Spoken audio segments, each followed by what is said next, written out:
Best health packages up to 80% discount. Tirumala Diagnostics. నమస్తే రేవంత్. నమస్తే అండి. రేవంత్, ఇప్పుడు టెక్నికల్ అనాలిసిస్ అనేది ఎంతవరకు ఉపయోగపడుతుంది అంటారు? మార్కెట్లో ప్రతి ఒక్కరూ టెక్నికల్ అనాలిసిస్ గురించే మాట్లాడతారు, బట్ ఇంప్లిమెంటేషన్ విషయానికి వచ్చేటప్పటికే ఫెయిల్ అయిపోతుంటారు కదా. సో ఏంటి అసలు టెక్నికల్ అనాలిసిస్ని ఎలా అర్థం చేసుకోవాలి, ఏ టైంలో ఎగ్జిక్యూట్ చేయాలి ఎగ్జాక్ట్గా దీన్ని? ఇక్కడ చాలామంది ఫెయిల్ అవుతున్నారు అన్న మాటలోనే అర్థమవుతుందండి. ఇక్కడ బేసిక్గా టెక్నికల్ అనాలిసిస్ అనేది పూర్తిగా వాళ్ళకి అర్థం కాలేదని. టెక్నికల్ అనాలిసిస్ అనేది హార్ట్ ఆఫ్ ఎవ్రీ ట్రేడర్.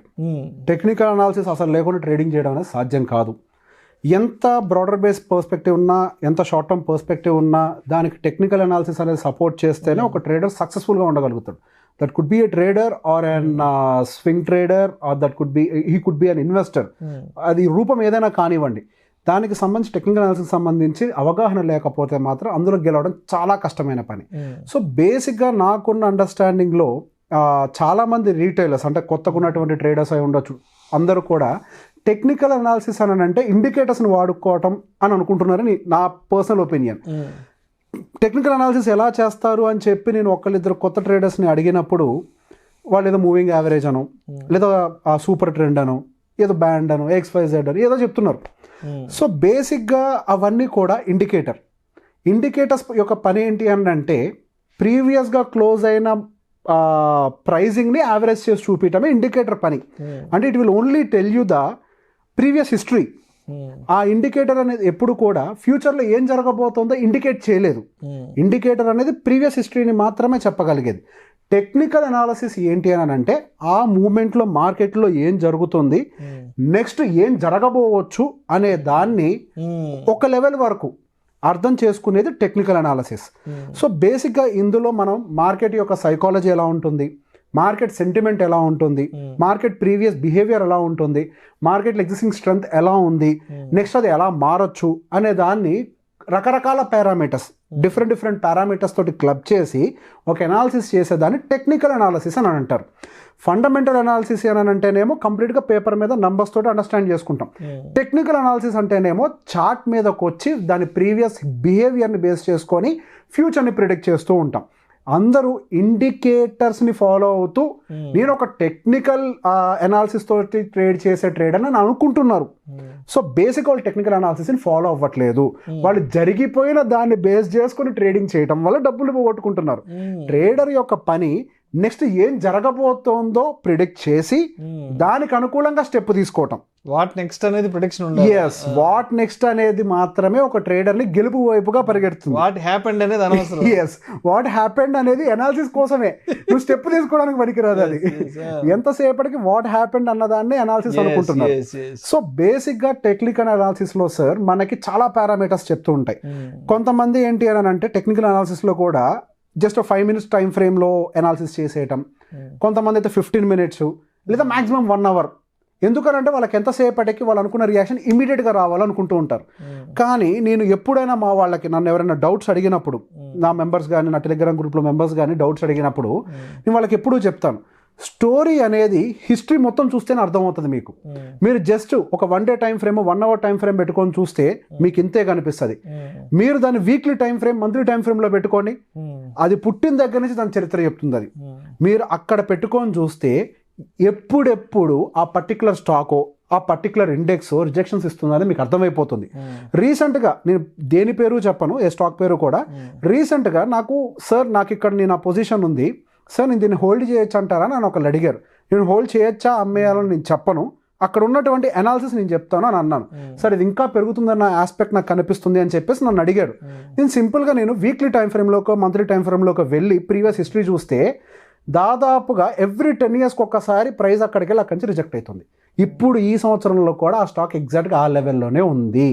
కొన్ని డికేడ్స్ నుంచి అది అక్కడి నుంచి రిజెక్ట్ అవుతుంది. హిస్టరీ మొత్తం అదే చెప్తోంది. అక్కడికి వెళ్ళంగానే సెల్లర్స్ అందరు యాక్టివేట్ అవుతున్నారు కొన్ని డికేడ్స్ నుంచి. అదేదో 1-2 సంవత్సరాల నుంచి కాదు, దాదాపుగా 1994లో జరిగింది, మేబీ 2007లో జరిగింది, ఇప్పుడు 2024లో కూడా అక్కడ ఉంది. అది రిపీటెడ్గా అది జరుగుతున్నప్పుడు నువ్వు ఇప్పుడు ఎంట్రీ తీసుకోవడంలో నువ్వే ఎక్స్పెక్ట్ చేస్తున్నావు? ఇప్పుడు అది బుల్ రన్లో ఉందని నువ్వు అనుకుంటున్నావు. అది ఇక్కడ నుంచి ప్రాఫిట్ బుకింగ్ స్టేజ్లోకి ఎంటర్ అయిపోయిందని నేను అనుకుంటున్నా. సో బేసిక్గా మీరు లార్జర్ పిక్చర్లోకి వెళ్ళండి.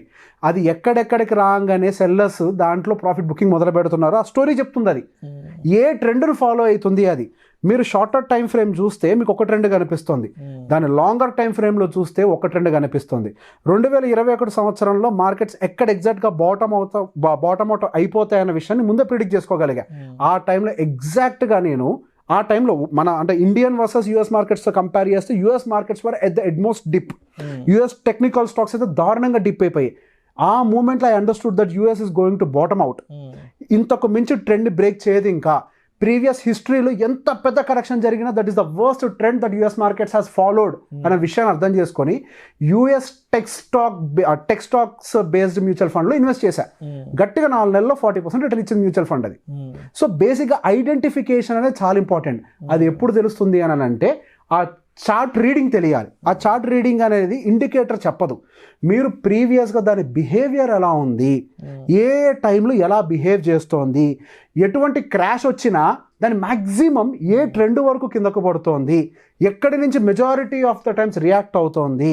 సో బేసిక్గా దాని బిహేవియర్ చూసినట్లయితే అప్పుడు మీరు టెక్నికల్ అనలిస్ట్ అవుతారు. సో మీరు ఎప్పుడు ఐడెంటిఫై చేస్తారు this is the rock bottom, it will reverse from here అనేది మూవింగ్ యావరేజ్ చెప్పుద్దా, అది సూపర్ ట్రెండ్ చెప్పుద్దా, అది రాక్ బాటమ్ ఇక్కడి నుంచి రివర్స్ అవుద్ది, లేదా అక్కడికి వెళ్ళింది ఇక్కడి నుంచి రివర్స్ అవుద్దని అది ఒక చార్ట్ మాత్రమే చెప్తోంది. ప్రతి చార్ట్కి ఒక లాంగ్వేజ్ ఉంటుంది. అన్ని చార్ట్స్కి సేమ్ లాంగ్వేజ్ ఉండదు. ఒక్కొక్క చార్ట్ ఒక్కొక్క భాషలో మనకి విషయాన్ని కమ్యూనికేట్ చేస్తుంది. ప్రతి దాన్ని ఒకే పర్స్పెక్టివ్లో చూడకుండా అదొక కొత్త బేబీని అనుకొని, ఒక కొత్త పిల్లాడు అనుకోనే మనం దాన్ని మొదటి నుంచి చదవడం మొదలు పెట్టాలి. అప్పుడు మీకు ఒక క్లియర్ హిస్టరీ అనేది అర్థమై నెక్స్ట్ లెవెల్ స్టెప్ ఏం తీసుకోవాలో అర్థం చేసుకుంటారు. అప్పుడు మాత్రమే మీరు లాంగ్ టర్మ్ ట్రేడర్ అవ్వండి, షార్ట్ టర్మ్ ట్రేడర్ అవ్వండి, ఇంట్రాడే ట్రేడర్ అవ్వండి, మీకు గ్రోత్ ప్రాబబిలిటీ అనేది ఎక్కువగా ఉంటుంది. Indicator should be part of your technical analysis, కానీ indicators are not technical analysis. Majority of the traders ఇండికేటర్స్ని టెక్నికల్ అనాలిసిస్ అనుకుని మోసపోతున్నారు. That's falls. చాలామందిని పేరొద్దు, చాలా పెద్ద ట్రేడర్ ఇండికేటర్ని అమ్ముకుంటూ అది టెక్నికల్ అనాలిసిస్ అని చెప్పి కోట్లు సంపాదిస్తున్నారు.